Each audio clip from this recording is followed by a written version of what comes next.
Excuse me. So, Nick, we're going to go into a few questions, but just for full disclosure, so you understand, I'm an emerging market CEO. Okay, I've been overseas for the better part of 15 years, right? Mostly in Africa and places like that. And I am the single biggest fan of Bitcoin when it comes to folks like in Zimbabwe and Lebanon and these places who, for one, if you had $10 million in US dollars in a bank in Zimbabwe, you could take out $50 a day max. All right. Right. So there's a huge need for this stuff. I know a couple of venture capitalists that are working on $10, $15 smartphones where they're Bitcoin smartphones who, are going to launch in places like, Nigeria, where there's huge growth and demand and stuff like that. That's, so this is not I hate Bitcoin. I can't speak for, I'm a different person from George, so I don't want to say we. It's not a we hate Bitcoin. It's a responsibility thing. We have gray hair, and we know that there are people who follow us and are, relying on us and stuff. And it's a disclosure thing. So we appreciate you coming up here and putting yourself on the hot seat.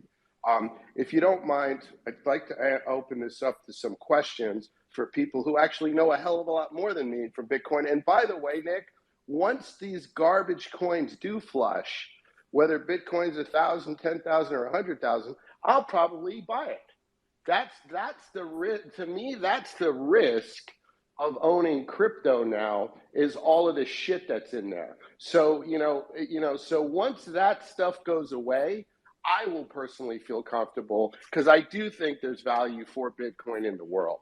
I don't know if it's at $1 or $1 million, right? I don't think anybody does, because it's a commodity, right? Electricity, the use case for electricity, which is a commodity, does not change, right? If it's at 1 cent a kilowatt or $10 a kilowatt, it can still be used for all the same things. And that's the thing, that's what I see in Bitcoin, right? Is it doesn't matter what price it is, the use cases for it don't change. So for me, it's just a commodity, right?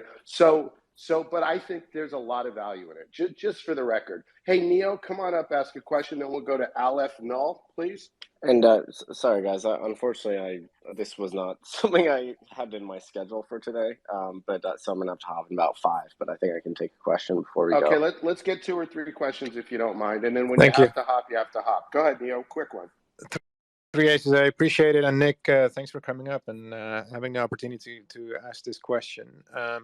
So you said earlier that you haven't sold any Bitcoin, which means that you are holding it and you're waiting for something to happen or something in the world to change. My question was basically a very simple one. Are you also of the belief, like many Bitcoin maxis seem to be, that all the world currencies are going to fail with the dollar being last, and then somehow Bitcoin being valuable in that world, or what? No, absolutely not.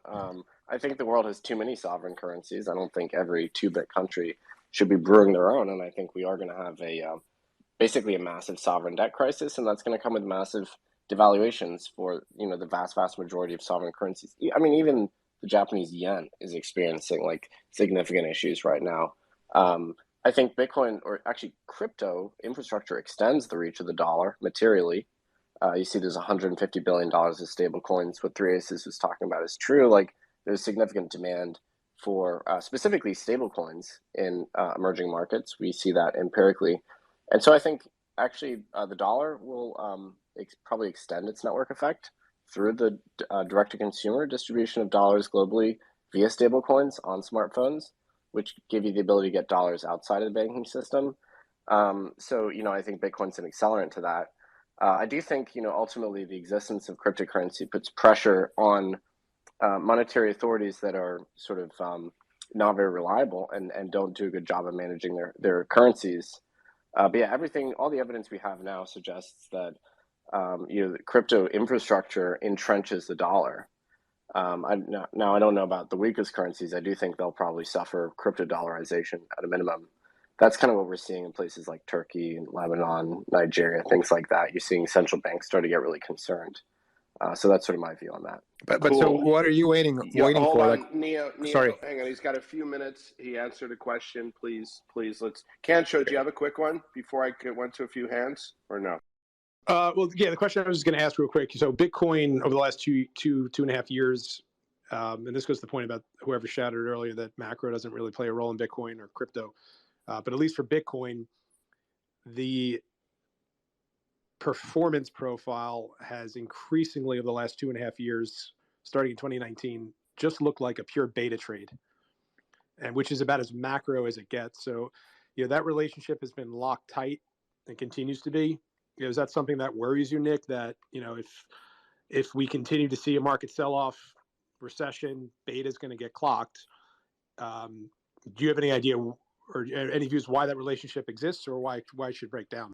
Yeah, that was and remains my number one concern about Bitcoin. Like the fact that it was trading like a Tesla, which I had very sort of negative views on, right? I hated that. And unfortunately, like that appears to have sort of dragged Bitcoin down.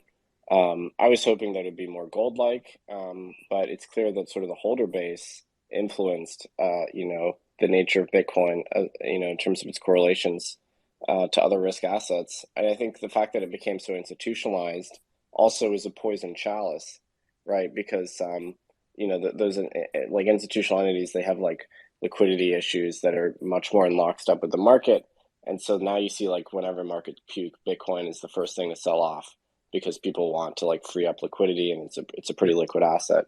So that's a concern. I would love to see it decouple. Yeah. Can't forecast whether that'll actually happen or not, though. Yeah, no, thank you. That's a great answer. The investor base, that's a good way of thinking about it. Thanks. Hey, Nic, we have Doomberg here, who I'm texting now. I Doomberg, love did you see Doomberg. Yeah, he's going to come up. Doomberg, yeah, there he is. Okay, I have a Doomberg, run with Doomberg it. mug. Doomberg is my favorite. Cool.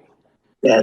I'm a pro subscriber of Doomberg. I suggest you do the same. Go ahead, Doomberg. Hey, can you everybody Thanks hear for me? coming. Yeah. Wonderful. Hey, Nic. Perfect. I missed most of what you had to say. Unfortunately, I just joined on. But as Nic says, he is a loyal Doomberg subscriber and an owner of a Doomberg mug. And we have large areas where we agree and a few areas where we would probably have thoughtful debates. And I applaud Nic for coming up and taking the questions. So my main comment was on days like today, you find out what people are really all about. And it's great that you came up and took the questions like you did. Oh, I really appreciate that, man. And I was actually just reading your newsletter. So thank you for doing that. I mean, I learned so much from you, and totally appreciate that there's like material things we can disagree on while still having sort of areas of overlap. Indeed. That was my main point. I wanted everybody to appreciate that, at his core, Nic is sincere in his beliefs, and he expresses his beliefs politely. And I think there's not enough of that in today's environment. Appreciate that. Unfortunately, guys, I do have to run. I have a call. But this has been pretty fun. So thank you for hosting me, and thanks for being cordial about it. Awesome, my brother.